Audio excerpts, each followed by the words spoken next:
শেখ হাসিনার বক্তব্য প্রচার নিয়ে কিছু গণমাধ্যমকে সতর্ক করেছেন অন্তর্বর্তী সরকার। অন্তর্বর্তী সরকারের প্রেস উইং এই বিবৃতিতে এই সতর্কতা জানিয়েছেন। ওই বিবৃতিতে বলা হয়, এই ধরনের কার্যকলাপ সন্ত্রাস বিরোধী আইন 2009 এর আওতায় গুরুতর লঙ্ঘন। শেখ হাসিনার বক্তব্যকে ভবিষ্যতে প্রকাশ করলে তাৎক্ষণিক আইনি ব্যবস্থা নেওয়া হবে। এতে বলা হয়েছে, ফৌজদারি অপরাধে দণ্ডনীয় এবং গণহত্যা ও মানবতা বিরোধী অপরাধের অভিযুক্ত পলাতক আসামি শেখ হাসিনার অডিও প্রচার করা আইনত নিষিদ্ধ।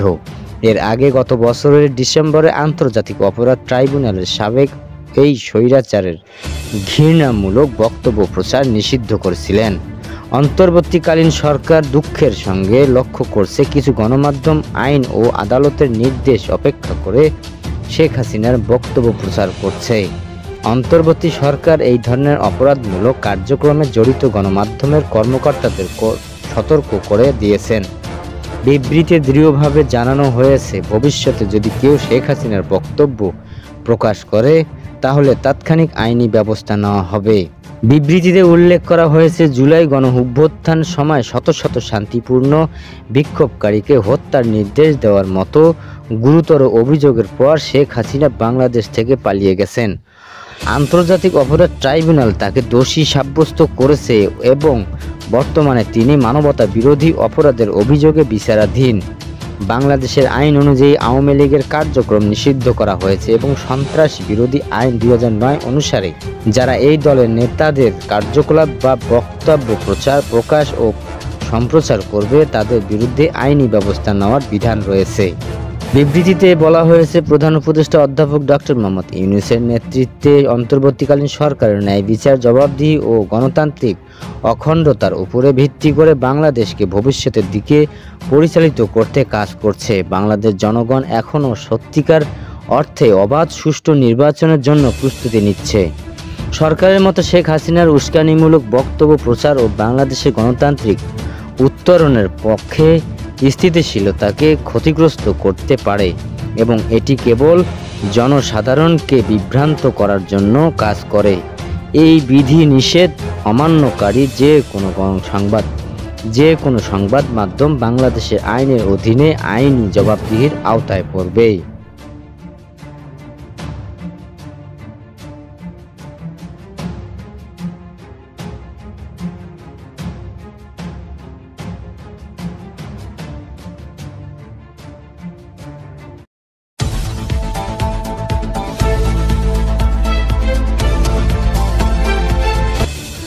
ইসলামী ছাত্র আন্দোলন বাংলাদেশের 34তম প্রতিষ্ঠা বার্ষিকীতে ছাত্র সমাবেশ চলছে। সমাবেশের প্রধান অতিথি হিসেবে বক্তব্য দেবেন ইসলামী আন্দোলন বাংলাদেশ আমির মুফতি সৈয়দ মোহাম্মদ রেজাউল করিম। শুক্রবার 22শে আগস্ট বিকেল 3টায় রাজধানীর শাহবাগ চত্বরে আনুষ্ঠানিকভাবে ছাত্র সমাবেশ শুরু হয়। ইসলামী ছাত্র আন্দোলন বাংলাদেশের সভাপতি ইউসুফ আহমেদ মানসুর সভাপতি করছেন। সমাবেশে প্রয়োজনীয় রাষ্ট্র সংস্কার এবং সংখ্যালঘুপতিত PR পদ্ধতিতে জাতীয় নির্বাচন এবং ইনসাফ ভিত্তিক কল্যাণ রাষ্ট্র প্রতিষ্ঠার দাবি জানানো হয়। তার আগে ঢাকা শহর ও তার আশেপাশে এলাকা থেকে ইসলামী ছাত্র আন্দোলন বাংলাদেশের নেতাকর্মীরা সমাবেশে যোগ দেন।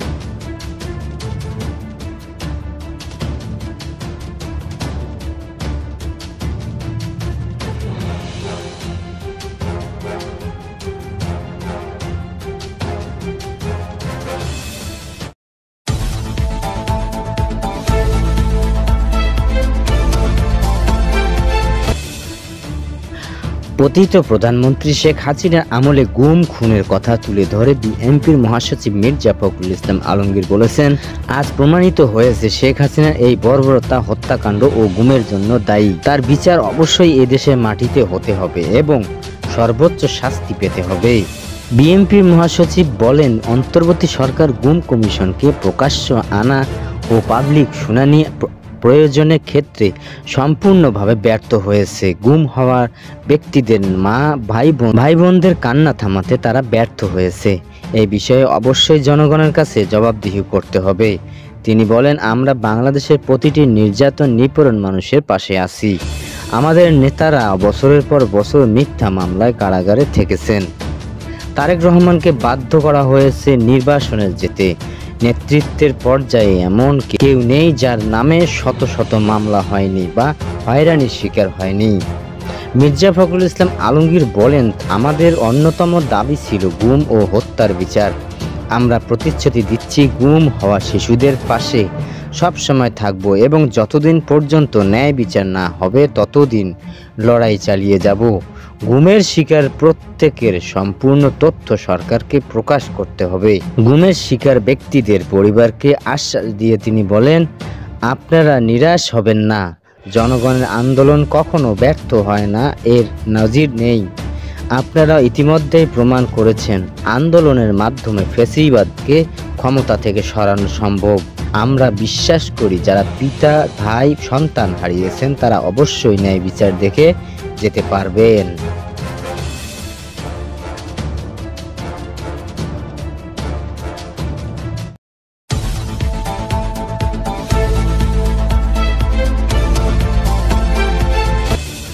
জাতীয় পাঠ্যপুস্তকে জুলাই আগস্টের গণ-অভ্যুত্থানের ঘটনা অন্তর্ভুক্ত করার কথা জানিয়েছেন অন্তর্বর্তী সরকারের স্থায়ী সরকার, পল্লী উন্নয়ন ও সমবায় মন্ত্রণালয় এবং যুব ও ক্রীড়া মন্ত্রণালয়ের উপদেষ্টা আসিফ মাহমুদ সজীব ভূঁইয়া।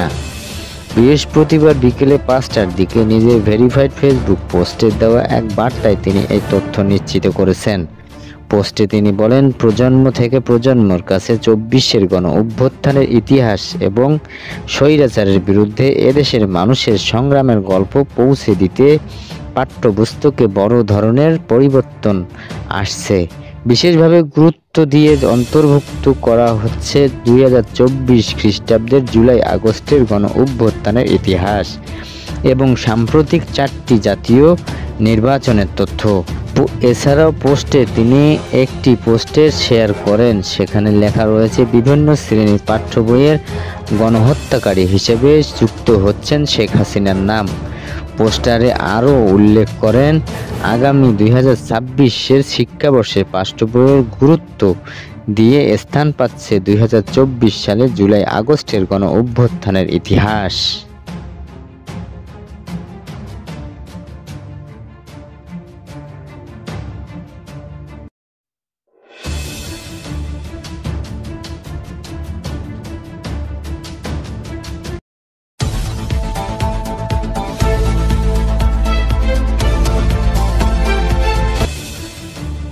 নির্বাচন নিয়ে জামায়াতে ইসলামীর দেওয়া শর্ত ও দাবি পূরণ করে নির্বাচন দিতে বলে জানিয়েছেন দলটির সহকারী secretary general doctor AHM Hamidur Rahman Azad. আজ বৃহস্পতিবার বিকালে রাজধানী আগারগাঁও নির্বাচন ভবনে প্রধান নির্বাচন কমিশনার ECSCর সঙ্গে জামায়াতের প্রতিনিধি দলের সাক্ষাৎ শেষে সাংবাদিকদের সঙ্গে আলাপকালে তিনি একথা বলেন।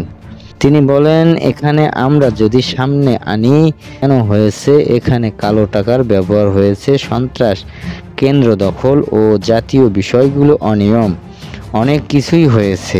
সেই জায়গাটা যদি বন্ধ করতে হয় আমরা বেস্ট পদ্ধতি মনে করি PR পদ্ধতি। বিগত দিনের যে ট্র্যাডিশনাল ইলেকশন পদ্ধতি সেটা ফেল করছে, ব্যর্থ হয়েছে বলে আমরা মনে করি। হামিদুর রহমান আজাদ বলেন, ফেয়ার ইলেকশন করতে আমরা চাই, ইলেকশন কমিশন চায়, সরকার চায়, দুনিয়াবাসী বাংলাদেশের প্রতি মানুষ চায়। জামায়াতে ইসলামী সব সময় ফেয়ার ইলেকশনের ব্যাপারে সোচ্চার ছিল, এই জন্য আমরা কেয়ারটেকার সিস্টেমটা চালু করেছিলাম। কেয়ারটেকার সরকারের প্রবর্তক জামায়াতে ইসলামী তৎকালীন আমির প্রফেসর গোলাম আজম। তিনি বলেন, রোডম্যাপ নির্বাচন কমিশনের দৈনন্দিন কাজ, এটি নিয়ে কোনো দ্বিমত নেই জামায়াতের। তবে PR পদ্ধতিতে নির্বাচন না হলে নির্বাচন সুষ্ঠু হবে না। নির্বাচন সুষ্ঠু করতে হলে PR পদ্ধতিতে বিকল্প নেই। তিনি বলেন, সবার জন্য সমান সুযোগ নিশ্চিত করতে হবে, যা এখনও ভোটের মাঠে অনুপস্থিত। জামায়াতের এ নেতা বলেন, নির্বাচনের জন্য আমরা যে শর্ত ও দাবিগুলো দিয়েছি সেগুলো এনসিওর পূরণ করেই নির্বাচন যেতে হবে, তাহলে প্রতিশ্রুতি অনুযায়ী ভালো নির্বাচন হবে, না হলে ভালো নির্বাচন হবে না।